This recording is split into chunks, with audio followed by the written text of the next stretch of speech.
Good afternoon, one. Good afternoon, all, and welcome one more time here on your afternoon drive live with Maponga J, broadcasting from Johannesburg, South Africa. I hope you are all fine and well on the face of the earth, wherever you are, whether you are in the north, you are in the south. We send you greetings. We send you greetings, and we want to share these moments of life together with you. Enda yando womtasabo ndi vuo. I'm sending you greetings there in my Venda, my people. Those are my people there up in Venda, where my grandmother comes from. I'm excited one more time to be with you. I'm still alive. I'm not dead yet. I'm still kicking. I'm still breathing. And I see my uncle, my father from Britain, Chenjerai Maponga is on the line. Mahura is on the line. Apostle Sianda Njoloza, Molo Mhlobo Wami. Sawubona Tata Njoloza. Wana bezele muchengwa, wana Maponga Magadinu Koko Goldi. Tendai Mutuda. Tiswana Mkanya. I'm excited to be with you again today on another episode of your afternoon drive.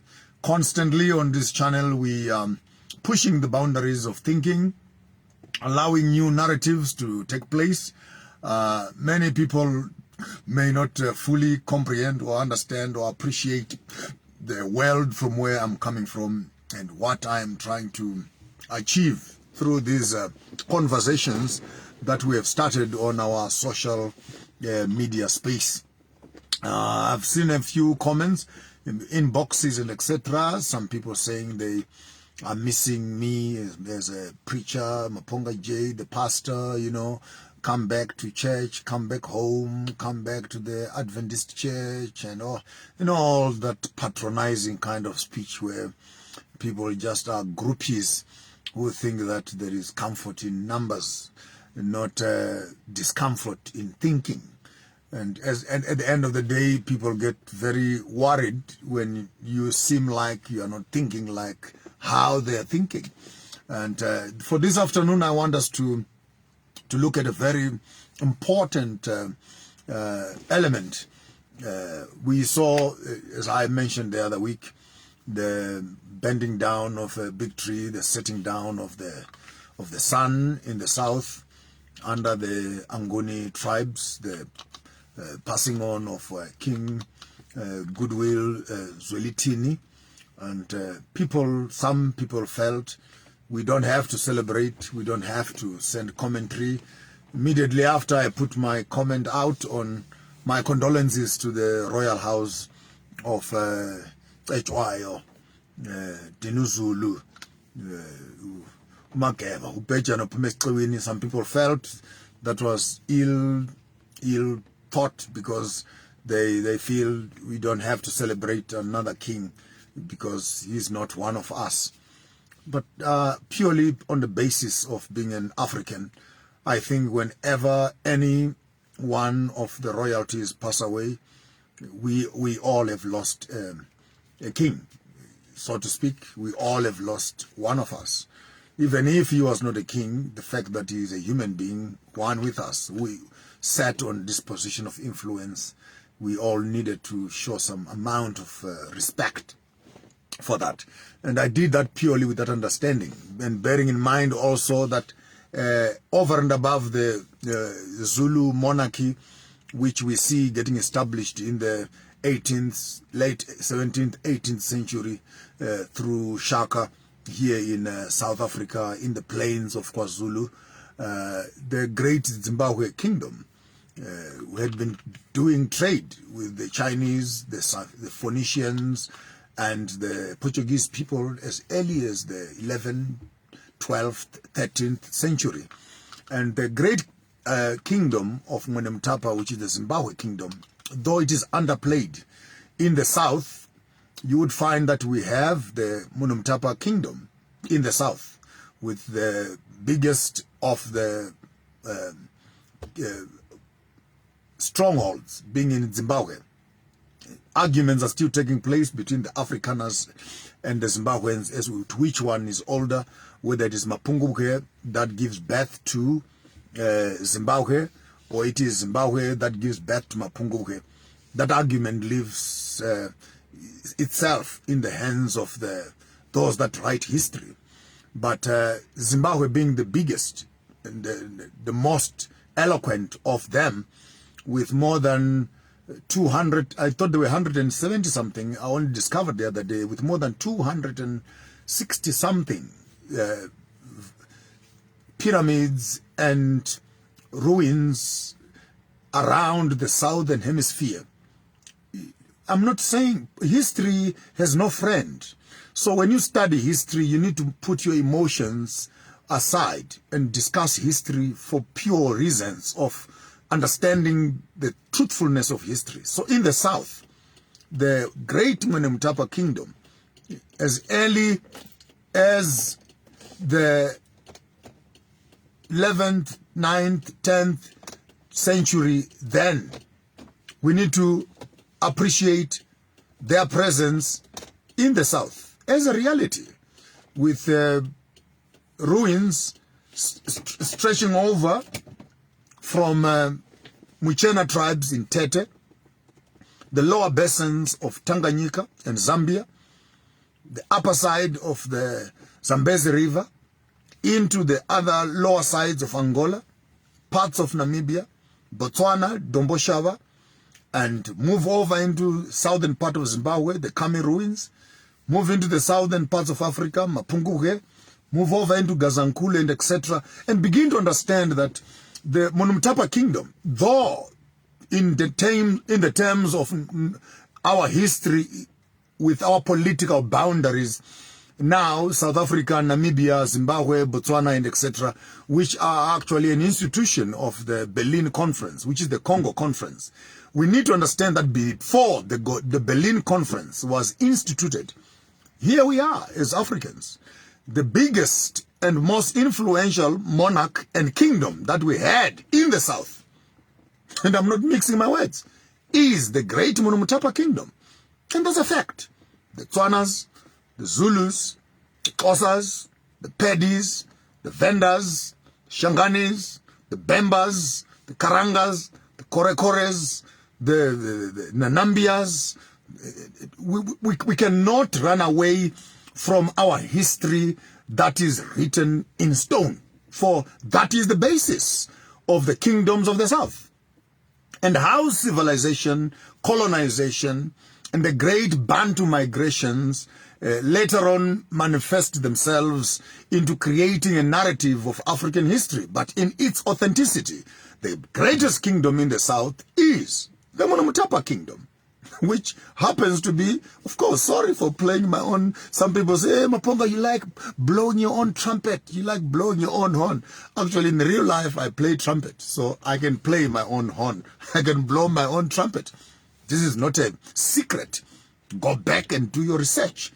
Before the colonialists came, which kingdoms were in the south? Go back as early as the 9th, the 10th, the 12th century. When you go back into that history, you will find that the great Mwenemutapa kingdom is an established kingdom from which I belong. And my grandfather's land did not only occupy Zimbabwe, it occupied Zimbabwe, it occupied Mozambique, it occupied South Africa, it occupied parts of Zambia, parts of Malawi, and parts of Namibia, and that whole hinterland of the south. Then in the middle of Congo, we have the great kingdoms of the Waganda people. And on the south, you have the Congo kingdom. And from the Congo kingdoms in the south, which is Waganda and the Congo, then moving over further into north, then you have the Ethiopian kingdom, well established, where Haile Selassie comes from. You move over into Central Africa, you have tribes of Mali, tribes of Somalia, and tribes of Cameroon coming together, also under a dynasty. Egypt was seeming to be moving towards a pro-European space. So their dynasties in the terms of the pyramids was getting diluted constantly because they were rushing to join the Europeans. But down in the northwest, in the south rather. Then you have the kingdoms of Nigeria, the kingdoms of Berlin, and not forgetting, of course, Timbuktu.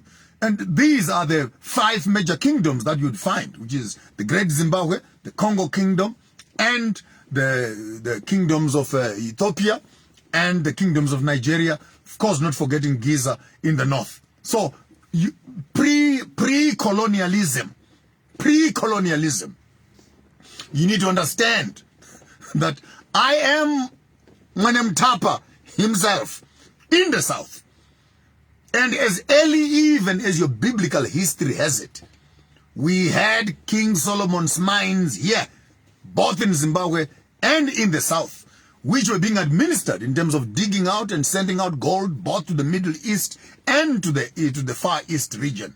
And this is the history that our people, you young people, need to start appreciating. I know many of you are caught up in what I might want to call national politics. I am South African, I am Ugandan, I'm Tanzanian, I am what, and I am Swaziland, and I'm Lesotho. And that small little history is locked up in the 18th century, late 17th century, coming up this way, when royalties were destroyed, the queens of London came into Africa, destroyed the monarchs that were here, tried to build around themselves subjects of the royal monarch of Britain. And I look at our young people, some of them slightly educated, some of them with 1 or 2 degrees. We cannot go back to the past. Maponga J, stop romanticizing things that are in the past. Let's just move forward. Move forward to where? Because by refusing to look back in your history, you are a subject of the British royal monarch. You run away from your own kings.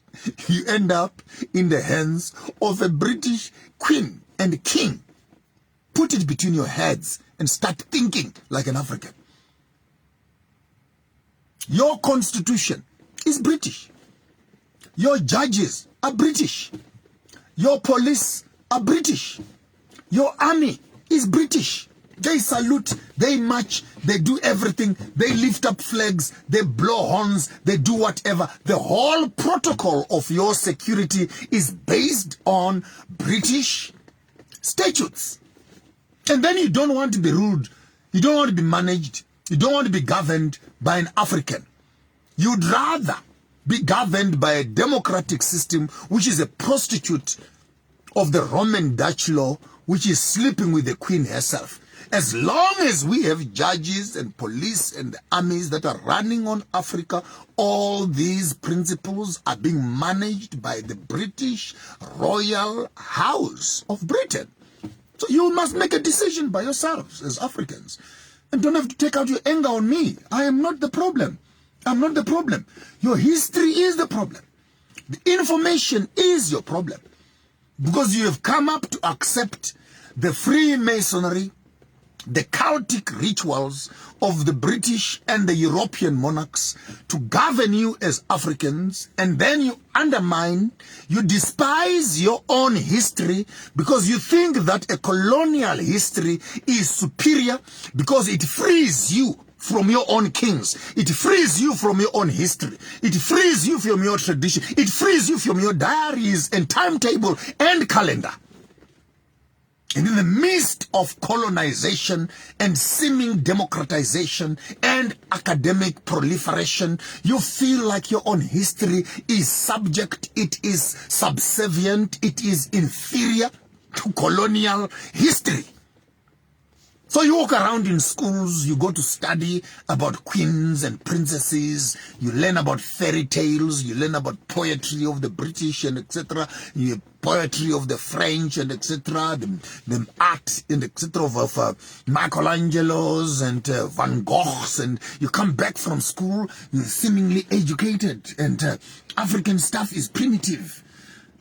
If it is primitive, then what is African art doing in civilized economy?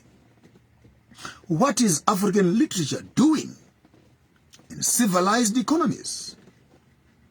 If yours is primitive, you don't want to watch your You don't want to appreciate your own history in your backyard.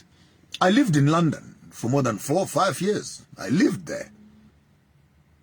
I would pay not less than 50 to 60 pounds to go and watch and look at the arts that are in London Museum. And you walk in there, all those artifacts that are there are stolen from Congo, stolen from Southern Africa, stolen from India, stolen from everywhere else. Now when they are there in the British Museum, oh, this is civilization. I spent the whole day at the museum today looking at ancient history. You look there, the fragments of the pots that are stolen from Egypt. You look there, fragments of swords and spears that are stolen from Africa. You look there, pieces of cloths that belong to kings and rings and headgears that are stolen from your own African kings, because the queen has put them in a glass. Now this becomes a history worth celebrating. It's a civilized history.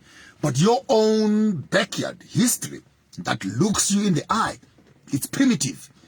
I, as an African, cannot be ruled by another African. Oh, good luck. You want to be ruled by a white person? Go ahead and be ruled by a white person.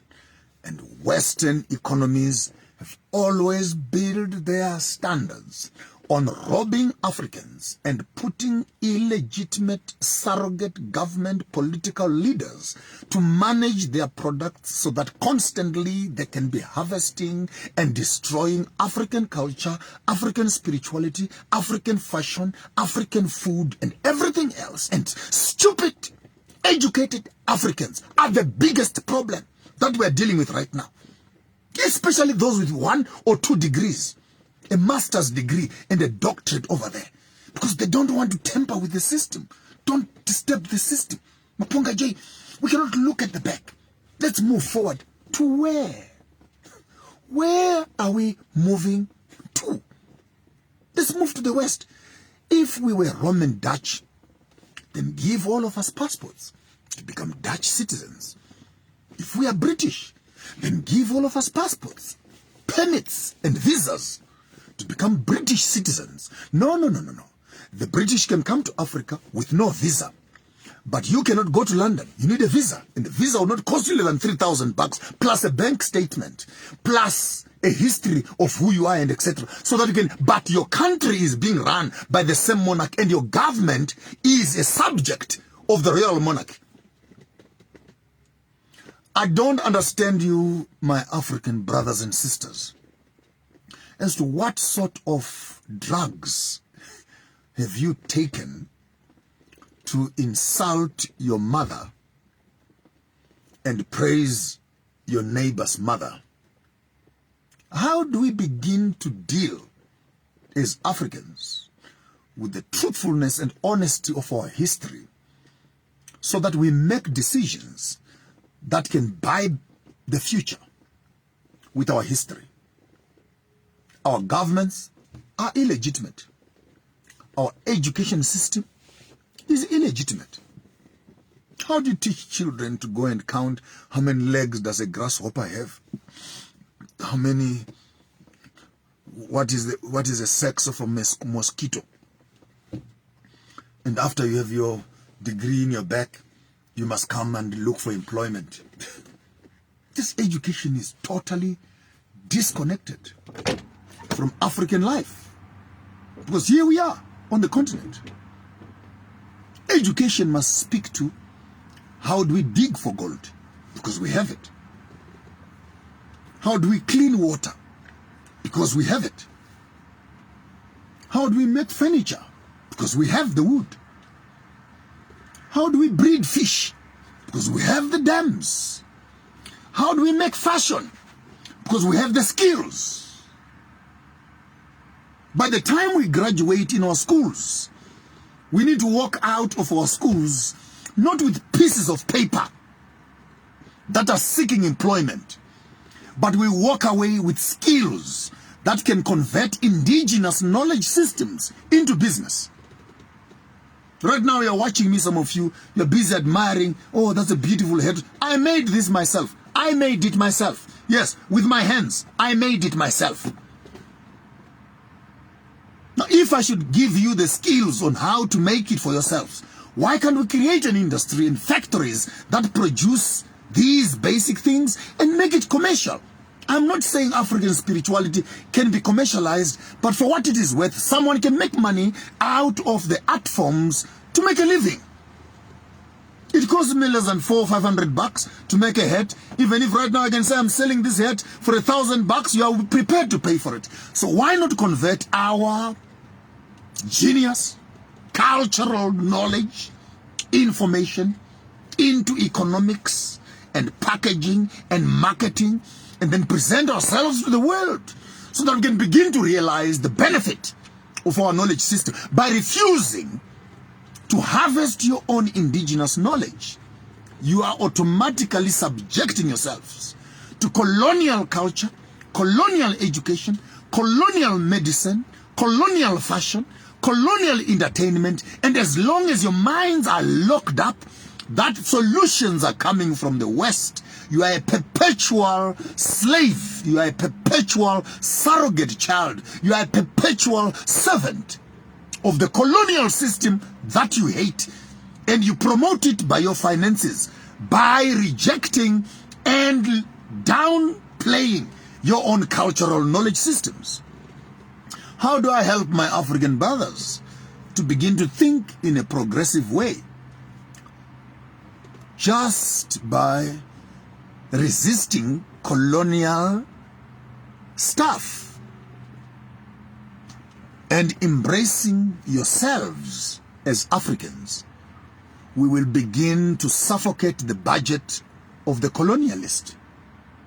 Simple recipe. We don't want weapons of war to go and fight. No, it's too late for fighting right now. They have bigger bombs than us. They will kill us before we even start. But if I wake up in the morning and I refuse to spend my money on a colonial master, or I begin to reduce the amount of money I spend in colonial systems, and I begin to take the same amount of money, even as simple as buying bread, for example. Buying bread. And you say, okay, I will not buy my bread from a European shop. I will support a black business. I will not buy my vegetables from a white shop. I will support a black business. I will not buy my shirts or trousers or shoes from a white shop. I will support a black brother. I will not get my car serviced by a white man. I will support a black brother. I will not bank my money with I will support a black business. By using all these small little investments, it might look to you like it's a 5 rand, it's a 10 kwacha, it's small money. But if all these small monies are put together to the 1, 3, 2 billion people on the face of Africa, do you notice the quantity and quality of economy that Africa has in its hands? The question is not, what are the colonialists doing to us? The question is, how as Africans are we supporting the colonialists to continue oppressing the black people? And they do so through the support of the economic system in the hands of the black people, who constantly support their business.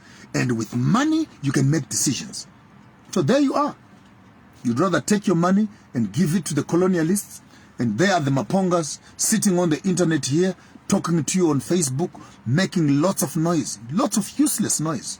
And they make noise. Even worse, they don't even have the financial means, they don't have the financial support, they don't have the financial muscle, so that what they say can come to sight. Where is your money for insurance? Where is your money for investments? Where is your money for food? Where is your money for clothes? Where is your money?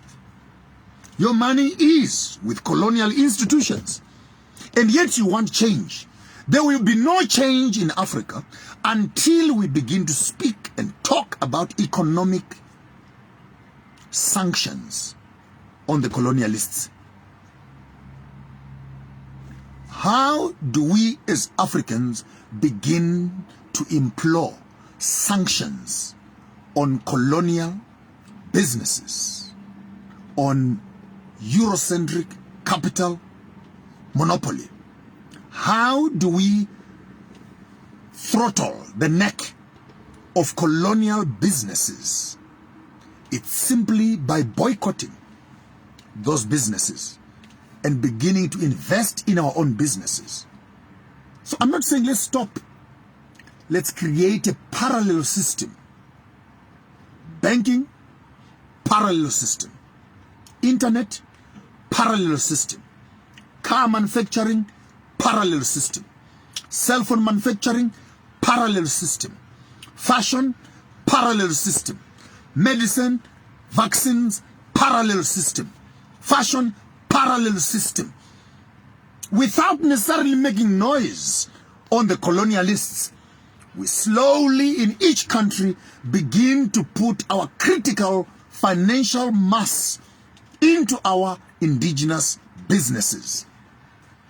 In less than 10 to 15, if not 20 years, the colonial businesses will pack their bags and go back home, because the African will not drink Western alcohol, Western juices. He will drink local juices. The African is woken up. He will not dress up colonial clothes, put on local clothes. The African will not buy a colonial car. He will buy a localized car. The African will not log on Facebook, where Zuckerberg is banning me every 2 days. We will put our social network on African networks and support ourselves. The African will not, and no one will force us as Africans to do what we don't want to do. This is where you must understand. It is the choice and the decisions that Africa must make about herself and her finances and her business and her health and her reproduction and her land. That colonial businesses will slowly but surely be shifted out of focus. Take note, this project has taken them 400 years. Yes, I can see you, Livone Tokozani. You are saying that I'm drinking marula, which is a traditional herb. And when I talk like this to some of you young people, to you I sound like a drunk person. But I'm not drunk actually. I'm angry. When children such as you, who are born in 1990 and 2000, will come on my platform to insult me like you're insulting me. As a young lady, Livone Tokozani, sit down, young boy. Sit down, young lady. You have not seen anything in this life. When one morning you wake up from your marula drink, what I'm saying to you right now will begin to make sense. And I don't appreciate such type of comments coming out on my space saying that. And if I were you, Lebohane Tokozane, you'll apologize for saying that. That is totally disrespectful for a young kid of your age to come on my page and insult me like that. You must go home and ask your mother and ask your father and grow up. And stop spending your childish energy on such platforms. We're not here to play games of childish expressions such as you are doing. We are here to build a nation. When you are sitting with the elders, close your mouth, open your ears. Close your mouth and open your ears. And a child who knows how to wash their hands, they will be given a table with kings and with elders in the village. And right now you're putting your hands on the dish where we are eating with dirty hands. Go and wash your hands, young person. Liboane, Tokozane, go wash your hands. And you can come and join the adults here where we are discussing issues of development of Africa. What I'm talking about right now is building the nation for the next generation. And when you have young people such as you who are still constipated with colonial knowledge, that you come on my page and insult me for drunkenness, when I'm trying to share the repair of a country, it's a shame. It's a shame. Shame on you, Leboane. Shame on you. My brother will save you. He has apologized on your behalf. And you will be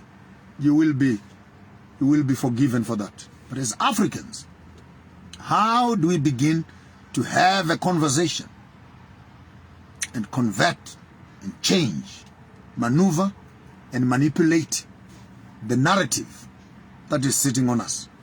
With those few words, I thank you and wish you all a wonderful, wonderful afternoon. My apologies if there was an outburst right there. But some of these kids, I suggest, defriend me. Come on, guys. If your mind is not ready, please just unfriend. Go join a church. Go join a group. Go find a pastor somewhere there who will speak what you want to hear. You don't come to farmers of thought with such shallow minds and you throw in such childish commentary on a public space. I don't think it is nice. So if you are a Christian, you are a Muslim, and you are young, please go to your teachers and grow up. When you are mature enough to have a meaningful conversation, you can join us on a public forum where adults are talking. And we are not talking from foolishness. We're talking from knowledge and understanding. We have been in this system now for half a century. And I'm turning 52 now. I think I've seen a little bit. Allow me to talk. With those few words, I thank you. I wish you all a wonderful afternoon and enjoy yourselves. Stay away from trouble. Ndeo! Blakey Bogie! Nice to see you, man. I've missed you for a long time. No fourth, your fellas. Nice to have you also. And Mutokimang. And Libone Tokozane. You are forgiven. You are forgiven. You are forgiven. And when we are at work, respect a bit of that. Respect a bit of that, and you will receive the same in advance. Have yourself a wonderful afternoon, ladies and gentlemen. I wish you all a good evening and blessings upon you. May the spirits of the land rest upon you. And until we see you again here on your afternoon drive live with Maponga J from South Africa, discussing African politics, African science, African medicines, and everything else between. Getting African people discussing their own African problems and finding African solutions. Have yourself a wonderful, wonderful afternoon.